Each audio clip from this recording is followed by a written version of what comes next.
Ini persoalan geopolitik ini kan sangat serius. Ketegangan akibat serangan balasan Iran terhadap Israel itu menciptakan krisis geopolitik yang baru. Kalau persoalan perang Rusia-Ukraina saja menciptakan krisis pangan, krisis energi, maka sekarang dampaknya sangat kuat di Indonesia. Melemahnya rupiah hingga ke level yang mengkhawatirkan.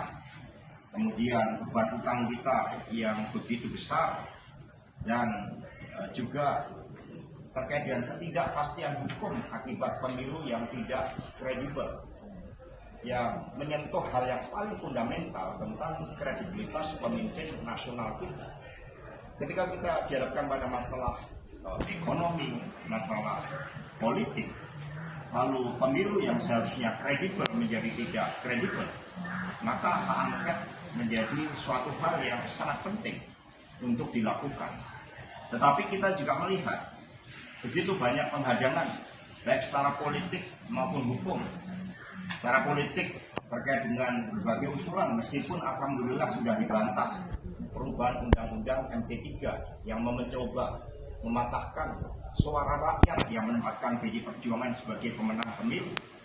Lalu secara hukum begitu banyak intimidasi yang dilakukan. Bahkan hal yang mengejutkan ketika Lebaran, kami menerima laporan dari Pak Abdullah Aswar Anas, bagaimana Bupati Banyuwangi, Ibu Ipuk, yang notabene adalah istri beliau, itu juga diintimidasi, bahkan diperiksa selama 6 jam di kantor Polda. Dan ketika diperiksa, itu diawali dengan cerita ini politik. Sehingga hukum telah dilemahkan.